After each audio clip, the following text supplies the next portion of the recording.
अस्सलामु अलैकुम रहमतुल्लाहि व बरकातुहू। इंसान अल्लाह की बंदगी और इताअत में मशगूल रहता है, कभी उसके ऊपर सुस्ती तारी हो जाती है, काहली होती है, और ये सब का मसला है। जिस तरीके से बदन बीमार होता है, इंसान की रूह बीमार हो जाती है।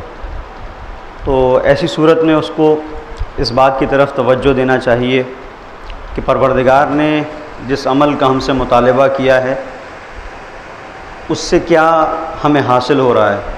और ये एक तूलानी गुफ्तगू है, कभी मौका हुआ तो उसकी तरफ इशारा होगा, लेकिन फ़िलहाल एक वाक़े के ज़रिए से और एक ऐसा वाक़या कि जिसके अंदर एक दर्स है।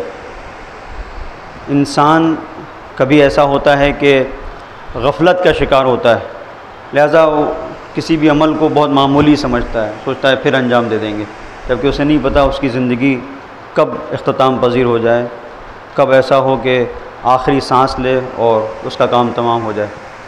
एक शख्सियत हैं काशिफुल ग़िता, जिनकी एक अज़ीम शख्सियत है और बड़ी इनकी खिदमतें हैं। अपने बेटे को नमाज शब के लिए उठाया करते हैं अक्सर। यहाँ से एक तरबियती पहलू भी है कि अगर हम नमाज शब पढ़ते हैं, परवरदिगार ने तौफ़ीक़ दी है, तो कोशिश करें कि अपने बच्चों को, अपने घर वालों को भी उठाएं। तो ये अपने बेटे को ख़ास तौर पर दावत देते हैं नमाज शब की कि बेटा तुम नमाज शब पढ़ा करो। अक्सर ऐसा होता है कि वो बेटा इनके कहने पे उठ जाता है। एक बार ऐसा हुआ कि ये अपने बेटे के रूम में गए, उससे कहा कि भाई नमाज शब का वक्त है, उठो। वो नहीं उठ रहा है, तो उन्होंने कहा कि हमें नमाज शब पढ़ना है हरम में, हरम में चल के नमाज शब पढ़ेंगे और वहीं पर दुआ भी करना है। सहर के वक्त हरम जाएंगे। और बेटे की कुछ ऐसी कैफियत थी, नींद का गलबा था, उसने कहा कि आप जाइए, मैं बाद में आ रहा हूँ। अक्सर ऐसा होता है कि बच्चे कह देते हैं कि आप जाइए, हम आ रहे हैं। तो ये भी तरबियती एक पहलू है।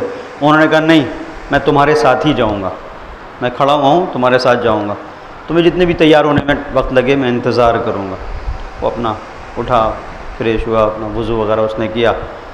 बादल नखास था, अपने बाप के साथ एहतराम था बाप का। बाप ने कहा तो चलो चलते हैं। पहुंचा वहाँ पर, हरम में गए, अपना राज़ो न्याज की, दुआ की, नमाज़ पढ़ी, जो भी है। बाहर निकलने लगे तो देखा कि कुछ फ़कीर मांगने वाले हरम के बाहर बैठे हुए हैं। अक्सर आपने देखा होगा मस्जिदों के बाहर, हरम के बाहर, किसी ऐसी जगह कि जहाँ कोई इबादतगाह है, लोग बैठे रहते हैं। यहाँ से उन्होंने अपने बेटे को मुतवज्जे करना चाहा। कहा कि बेटा ये बताओ, ये जो फ़कीर यहाँ पर इस वक्त बैठे हुए हैं, क्यों बैठे हुए हैं?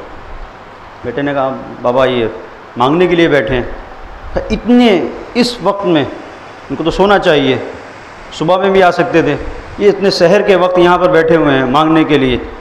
ये बताओ कि क्या इन्हें यकीन है कि ये जो मांगने के लिए बैठे हैं तो इनका दामन भर जाएगा, जो मांग रहे हैं, जितना सोच के आए हैं उतना इन्हें मिल जाएगा? क्या इन्हें यकीन है? कहा नहीं, इनको यकीन नहीं है। क्या ऐसा होगा तुम कह सकते हो कि यहाँ पर ये बैठे हुए हैं तो यहाँ से ले के जाएंगे? क्या मैं भी नहीं कह सकता हूँ। यहाँ क्यों बैठे हुए हैं जब इन्हें यकीन नहीं है? अच्छा ये बताओ कम से कम इन्हें कितना मिलेगा? तुम यकीन से कह सकते हो मसलन 1 दिरहम इन्हें मिलेगा? यहाँ पर कोई आएगा जो 1 दिरहम दे देगा? भाई यकीन से तो कोई नहीं कह सकता है, ये भी नहीं कह सकते। कहा कि देखो ये लोग यहाँ पर आके बैठे, यानी यकीन नहीं है, और ये मंजिल अल्लाह के बंदों की है। ये मंजिल अल्लाह के बंदों की है, या अल्लाह के बंदों से मांग रहा है और यकीन नहीं है, उसके बावजूद भी गुमान की कैफियत ये है कि शायद मिल जाए। तो अपने बिस्तर को छोड़ के आके यहाँ बैठा हुआ है, यहाँ बैठा हुआ है।